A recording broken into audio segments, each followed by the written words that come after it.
Assalamualaikum warahmatullahi wabarakatuh. Alhamdulillah, kita bisa bertemu lagi dengan saya, Ibu Linda Sania Muhtar Asikin. Pada kesempatan kali ini, saya akan menjelaskan materi pada mata pelajaran komunikasi bisnis. Mata pelajaran komunikasi bisnis ini dipelajari untuk kelas 10 Sekolah Menengah Kejuruan, kompetensi keahlian bisnis daring dan pemasaran. Pada bab 1 mata pelajaran komunikasi bisnis, kita akan mempelajari mengenai komunikasi bisnis. Tetapi sebelum pada materi, saya akan membacakan terlebih dahulu mengenai kompetensi dasar. Kompetensi dasar pada mata pelajaran komunikasi bisnis yaitu 3.1 menerapkan komunikasi bisnis, 4.1 melakukan komunikasi bisnis. Kemudian ada indikator pencapaian kompetensi.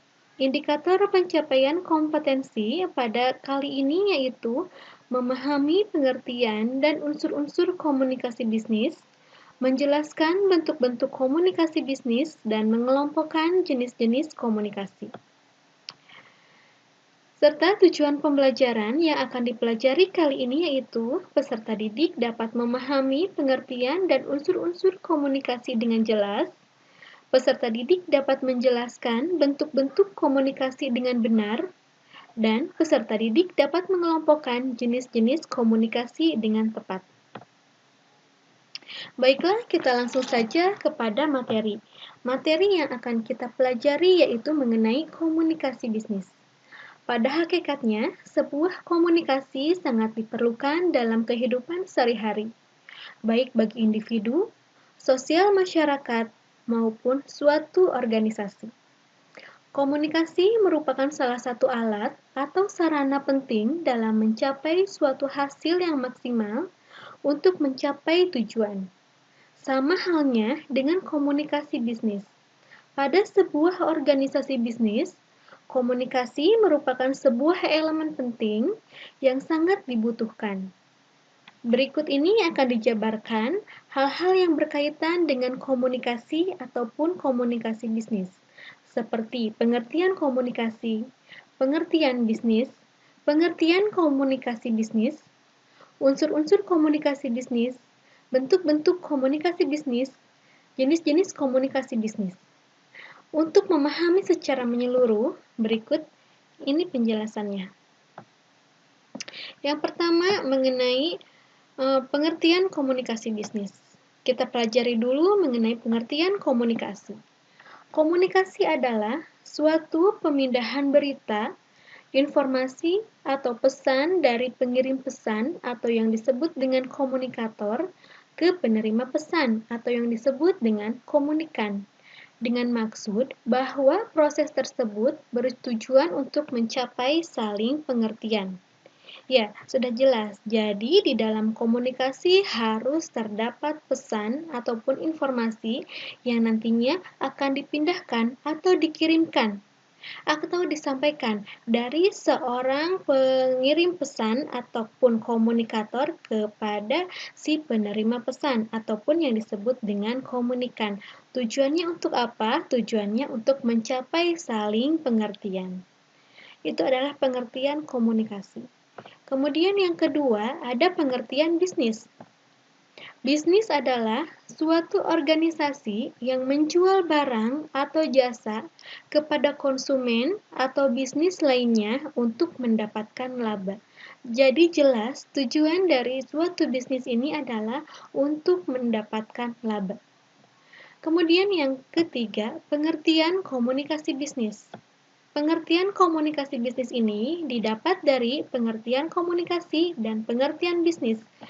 Jadi, pengertian komunikasi bisnis itu adalah suatu bentuk komunikasi yang digunakan dalam dunia bisnis, baik berbentuk verbal maupun non-verbal, guna mencapai suatu tujuan. Yang disebut verbal di sini yaitu komunikasi dalam bentuk lisan maupun tulisan. Sedangkan nonverbal yaitu tidak menggunakan lisan maupun tidak menggunakan tulisan, melainkan menggunakan simbol, isyarat, gerak, gambar, dan sebagainya. Oke, kita lanjutkan. Sekarang kita akan mempelajari mengenai unsur-unsur komunikasi bisnis. Unsur-unsur komunikasi bisnis ini ada 5. Yang pertama, yaitu memiliki tujuan. Jelas, kita akan melakukan komunikasi maupun komunikasi bisnis karena kita memiliki tujuan. Kita tidak akan melakukan komunikasi kalau kita tidak memiliki tujuan apapun. Itu yang pertama. Kemudian yang kedua, unsur komunikasi yaitu terdapat pertukaran. Jelas, di dalam komunikasi sudah pasti terdapat pertukaran. Pertukaran apa? Yaitu pertukaran pesan, pertukaran informasi, pertukaran opini, maupun pertukaran berita ataupun informasi-informasi lainnya. Dari siapa? Dari pihak komunikator kepada pihak komunikan. Dan komunikan nanti akan memberikan feedback ataupun timbal balik. Itu yang kedua. Sekarang yang ketiga, unsur komunikasi yaitu berisi informasi. Jelas, di dalam komunikasi sudah terdapat informasi. Tidak akan terjadi komunikasi kalau di dalamnya tidak ada informasi atau pesan ataupun berita. Karena nantinya tidak akan ada yang disampaikan. Karena dalam komunikasi harus ada yang disampaikan, yaitu informasi. Ya, kemudian yang keempat, menggunakan saluran personal maupun impersonal. Jadi, dalam komunikasi kita harus menggunakan saluran. Yang pertama bisa menggunakan saluran personal. Yang dimaksud dengan saluran personal itu adalah kita bisa langsung bertatap muka, ya, kita langsung berkomunikasi, bertemu dengan lawan komunikasi kita. Bertatap muka secara langsung. Itu adalah personal. Bisa juga menggunakan saluran impersonal. Saluran impersonal ini adalah bisa menggunakan media, ya. Jadi menggunakan media massa. Apalagi pada saat sekarang ini, di zaman teknologi ini, media sosial begitu pesat berkembang, ya. Bisa dijadikan saluran untuk komunikasi. Kemudian yang kelima, unsur-unsur komunikasi yaitu tujuan organisasi. Yang pertama tadi memiliki tujuan, jelas ya, harus memiliki tujuan. Dan yang terakhir ada tujuan organisasi. Dan tujuan organisasi tersebut harus tercapai. Harus tercapai oleh kedua belah pihak, baik pihak komunikator maupun pihak komunikan. Itu adalah kelima unsur-unsur komunikasi bisnis. Baiklah, kita lanjutkan pada materi selanjutnya, yaitu bentuk-bentuk komunikasi. Nah, bentuk-bentuk komunikasi ini yang pertama ada komunikasi interpersonal. Komunikasi interpersonal ini yaitu komunikasi yang dilakukan oleh dua orang. Ya, jadi komunikasi interpersonal sekali lagi komunikasi yang dilakukan oleh dua orang, baik secara langsung bertatap muka maupun menggunakan media seperti media telepon, handphone, radio, ataupun yang lainnya. Kemudian yang kedua, bentuk komunikasi yang kedua adalah komunikasi intrapersonal. Komunikasi intrapersonal ini adalah komunikasi yang dilakukan hanya oleh diri sendiri. Jadi satu orang oleh diri sendiri. Apakah bisa? Ya, tentu bisa. Tujuannya apa? Tujuannya untuk mematangkan pemikiran kita. Ya, jadi sebelum berkomunikasi dengan orang lain, kita berpikir terlebih dahulu, mematangkan pemikiran-pemikiran kita terlebih dahulu, apa yang akan disampaikan nanti oleh kita. Ya, itu sama halnya dengan komunikasi, tapi komunikasi dengan diri sendiri atau yang disebut dengan komunikasi intrapersonal. Kemudian yang ketiga, bentuk komunikasi adalah komunikasi kelompok. Komunikasi kelompok ini adalah komunikasi yang dilakukan minimal oleh 3 orang. Ya, jadi komunikasi kelompok, komunikasi yang dilakukan oleh 3 orang maupun lebih. Kemudian yang keempat, yang terakhir, bentuk komunikasi yaitu komunikasi massa. Komunikasi massa ini adalah komunikasi yang ditujukan untuk masyarakat luas. Ya, untuk memberikan berita kepada masyarakat luas. itu adalah komunikasi massa dan menggunakan media massa ya tentunya. Itu adalah keempat dari bentuk-bentuk komunikasi. Kita ulangi bentuk-bentuk komunikasi. Yang pertama ada komunikasi interpersonal, yang kedua ada komunikasi intrapersonal, yang ketiga ada komunikasi kelompok, dan yang keempat ada komunikasi massa. Oke, baiklah kita lanjutkan pada jenis-jenis komunikasi. Jenis-jenis komunikasi, di sini ada 5 kelompok. Yang pertama, komunikasi berdasarkan cara penyampaiannya.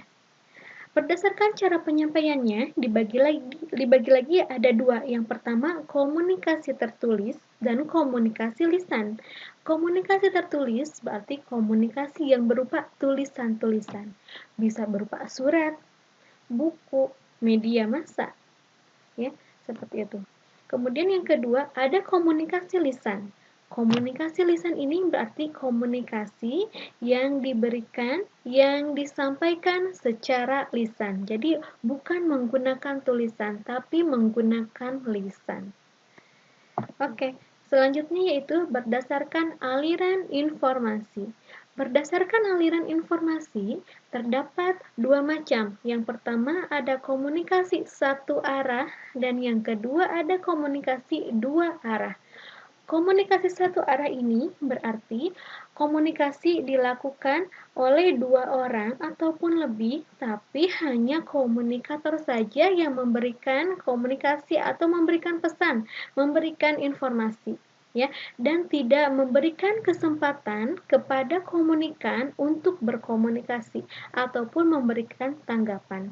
Nah, itu disebut dengan komunikasi satu arah. Kemudian, komunikasi 2 arah, komunikasi yang dilakukan oleh 2 orang ataupun lebih. Tapi, dalam komunikasi 2 arah ini, komunikasinya terjadi secara interaktif. Ya, jadi ada timbal balik. Seorang komunikator memberikan kesempatan untuk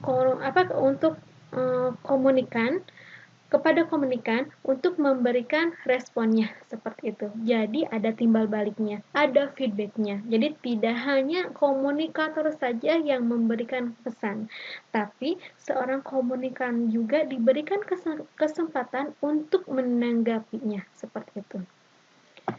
Kemudian yang ketiga, berdasarkan perilaku.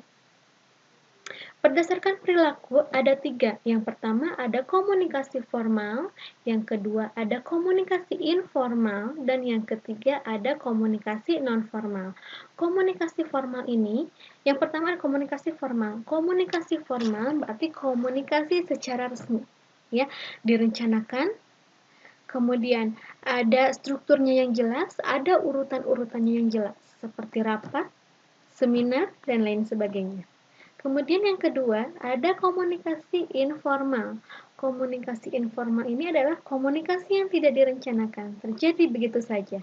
Seperti apa? Seperti desas-desus, ya, gosip, dan yang lainnya. Kemudian yang ketiga, ada komunikasi non-formal.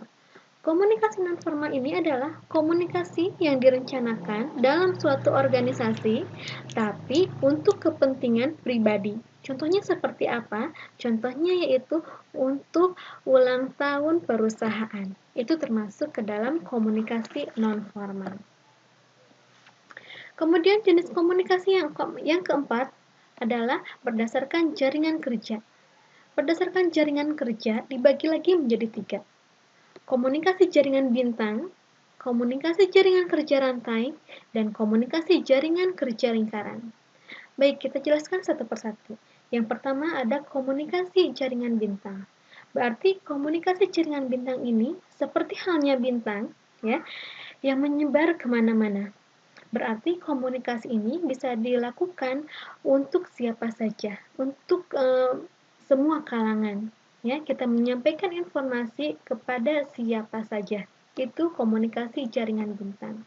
Kemudian yang kedua, ada komunikasi jaringan kerja rantai.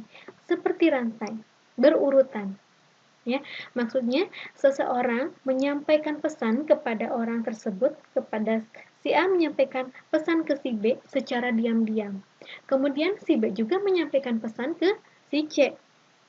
Sama secara diam-diam. Kemudian si C memberikan pesan juga kepada si D, terus seperti itu, berantai. Ya, itu yang kedua. Kemudian yang ketiga, ada komunikasi jaringan kerja lingkaran. Sama hal ini juga seperti lingkaran. Jadi, komunikasi tersebut hanya bisa dilakukan oleh dua orang saja, yaitu oleh orang yang berada di samping kanannya maupun orang yang berada di samping kirinya. Seperti itu. Ya, itu adalah berdasarkan jaringan kerja. Kemudian yang keempat, yang kelima, jenis komunikasi yang kelima berdasarkan ruang lingkup. Jadi berdasarkan ruang lingkup ini dibagi lagi menjadi dua. Yang pertama ada komunikasi internal dan yang kedua ada komunikasi eksternal. Komunikasi internal ini adalah komunikasi yang dilakukan dalam suatu lingkup perusahaan. Ya, yaitu misalnya antara karyawan dengan karyawan perusahaan tersebut, atasan dengan karyawan perusahaan tersebut. Jadi masih dalam ruang lingkup perusahaan itu. Itu yang pertama, komunikasi internal. Kemudian yang kedua, ada komunikasi eksternal.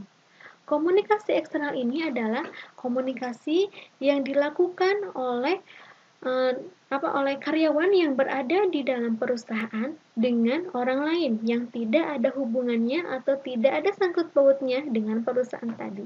Seperti contohnya melakukan promosi. Itu adalah komunikasi eksternal. Ya, untuk kesempatan kali ini, itulah materi yang telah saya sampaikan.